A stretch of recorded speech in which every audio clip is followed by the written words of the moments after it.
రహదారి ప్రమాదాలను నివారించడమే లక్ష్యంగా రవాణా శాఖ పనిచేస్తుందని రవాణా శాఖ region joint commissioner N Sivaram Prasad అన్నారు. 2025-26 ఆర్థిక సంవత్సరానికి సంబంధించి రవాణా వ్యవస్థ ద్వారా వచ్చే ఆదాయంపై ఒంగోలులోని టీటీసీ కార్యాలయంలో సమీక్షా సమావేశం నిర్వహించారు. జిల్లాలో రవాణా ద్వారా ఆదాయం 80% రావడం జరిగిందన్నారు. పన్నుల ద్వారా రవాణా శాఖకు వచ్చే ఆదాయంపై సిబ్బంది మరింత దృష్టి సారించాలన్నారు. ప్రధానంగా జిల్లాలో అధిక లోడుతో వెళ్తున్న వాహనాలపై దృష్టి సారించి కేసులు నమోదు చేయాలని ఆదేశించారు. డీటీసీ, ఆర్డీఓ, రవాణా శాఖ అధికారులు తనిఖీలపై నిరంతరం నిఘా ఉంచాలని తెలిపారు.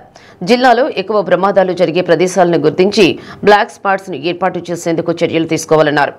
రవాణా శాఖపై ప్రజలకు మరింత నమ్మకం పెరిగేలా సేవలు అందించాలని సిబ్బందికి ఆయన పలు సూచనలు చేశారు.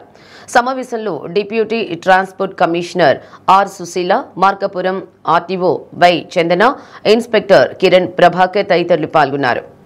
2025-26కి సంబంధించిన టార్గెట్ అంటే రెవెన్యూ కలెక్షన్స్ని రివ్యూ చేయడానికి ఈరోజు రావడం జరిగింది. దాంట్లో భాగంగా మరి ఒంగోలు జిల్లా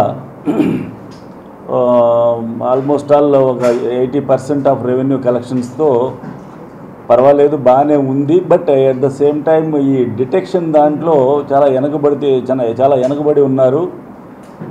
ఆ డిటెక్షన్ అనేది కూడా పర్ఫెక్ట్గా చేయాలని చెప్పేసి క్వార్టర్లీ ట్యాక్స్ ఎక్కడా కూడా నాన్ పేమెంట్ వెహికల్స్ని వదలకూడదు. అదేవిధంగా ఓవర్లోడ్ వెహికల్స్ చాలా ఎక్కువగా వెళ్తున్నాయి, వాటి మీద కాన్సన్ట్రేట్ చేయాలని చెప్పేసి వాళ్ళందరికీ మా ఎగ్జిక్యూటివ్ ఆఫీసర్స్ అందరికీ కూడా ఇన్స్ట్రక్షన్స్ ఇవ్వడం జరిగింది.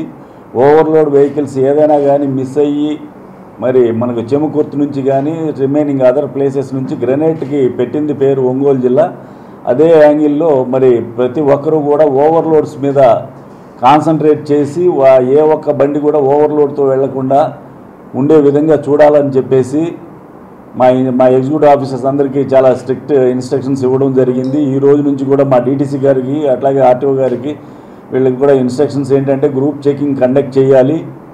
అదేవిధంగా 24/7 వాళ్లకు ఎగ్జిక్యూటివ్ ఆఫీసర్స్కు డ్యూటీస్ వేసి మరి ఏ ఒక్క ఓవర్లోడ్ వెహికల్ కూడా పాస్ అవ్వకుండా వెళ్ళే విధంగా చూడాలని చెప్పేసి వాళ్ళకి ఇన్స్ట్రక్షన్స్ ఇవ్వడం జరిగింది. అన్పెయిడ్ వీసీఆర్స్ దాదాపు ఒక 2000 to 3000 అన్పెయిడ్ వీసీఆర్స్ ఉన్నాయి.